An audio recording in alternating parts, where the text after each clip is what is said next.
Hello बच्चों, let's read the question. Here statement based question are given. First statement is hypermetropia is corrected by convex lens. Second statement is rainbow is a natural visible spectrum appearing in the sky after a rain shower. Here we have given four options. Both statement 1 and 2 are correct. B statement 1 is correct but statement 2 is incorrect. C statement 2 is correct but statement 1 is incorrect. Both statement 1 and 2 are incorrect. Now to answer this question first, we will discuss here the key concept and here the key concept is given as.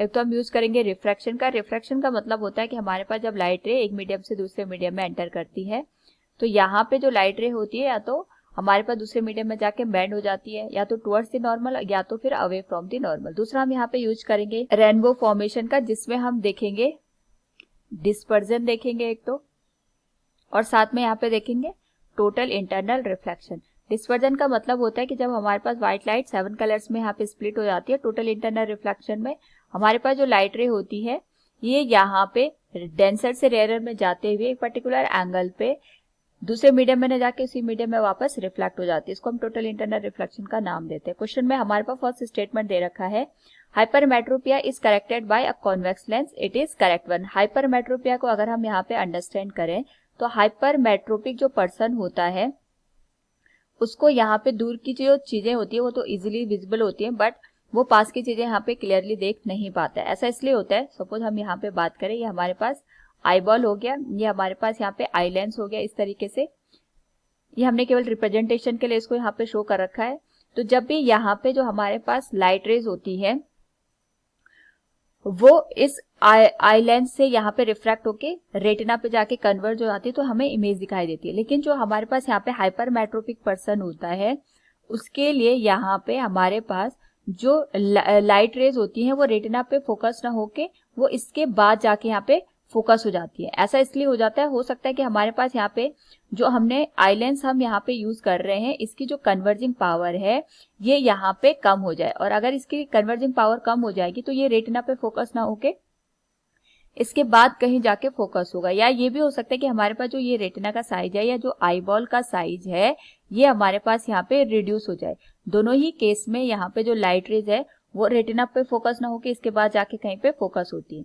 अब हमें यहाँ पे एक ऐसा external lens की requirement होगी जो यहाँ पे लाइट रेज को दोबारा से फोकस करके रेटिना पे लेके आए. या हमें यहाँ पे जो आई लेंस हम यहाँ पे यूज कर रहे हैं इसकी कन्वर्जिंग पावर बढ़ानी पड़ेगी. तो इसकी कन्वर्जिंग पावर हम यहाँ पे कॉम्बिनेशन ऑफ लेंस का यूज करके बढ़ा सकते हैं.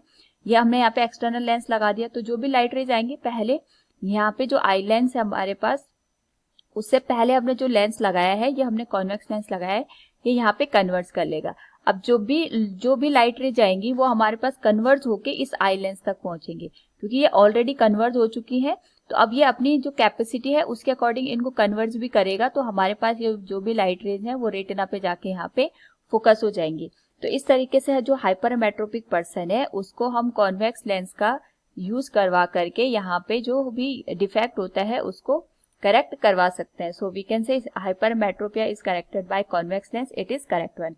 नेक्स्ट हमारे पास दे रखा है rainbow is a natural visual spectrum appearing in the sky after a rain shower. It is correct one क्योंकि इसमें हमारे पास यहाँ पे जो वाटर ड्रॉप्स होती हैं ये एज ए यहाँ पे प्रिज्म के जैसे एक्ट करती हैं. तो हमें पता है कि जो हमारे पास जो डिस्पर्जन होता है डिस्पर्जन में जो भी लाइट रेज होती हैं हमें पता है ये व्हाइट लाइट अपने आप में 7 कलर्स का कॉम्बिनेशन होती है VIBGYOR. और ये जब यहाँ पे हमारे पास water drops as a prism का एक्ट करती हैं तो जब भी लाइट रेज इसमें यहाँ पे एंटर करेगी तो यहाँ पे ये एक तरीके से एक मीडियम से दूसरे मीडियम में यहाँ पे एंटर कर रही है. हर एक जो वेवलेंथ है VIBGYOR इनकी वेवलेंथ अलग होने की वजह से जो वाटर का रिफ्रैक्टिव इंडेक्स है हर एक के लिए डिफरेंट एक्ट करेगा. यानी हर एक कलर को यहाँ पे इनकी वेवलेंथ के अकॉर्डिंग अलग अलग एंगल पे ये यहाँ पे रिफ्रैक्ट करेगा जिसकी वजह से ये हमें यहाँ पे अलग अलग लेंथ की जो डिस्टेंस है उसको कवर करते हुए नजर आएंगी. यानी हमारे पास जो यहाँ पे व्हाइट लाइट थी वो एक साथ एक ही स्पीड के साथ चल रही थी लेकिन वाटर के अंदर इनके वेवलेंथ डिफरेंट होने की वजह से अलग अलग लेंथ को कवर करेंगे जिसकी वजह से हमें ये 7 कलर्स में यहाँ पे स्प्लिट होते हुए नजर आती है. अब जब ये यहाँ पे वाटर का जो मीडियम हो गया डेंसर हो गया और ये एयर है तो ये हमारे पास रेयरर मीडियम हो गया.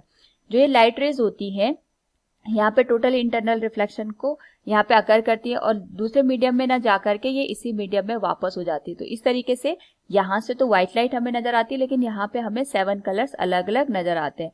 सो from here we can say हमारे पास एक तो जो डिस्पर्जन का फिनोमेना है वो अकर होता है, साथ में यहाँ पे हमें टोटल इंटरनल रिफ्लेक्शन भी देखने को मिलता है।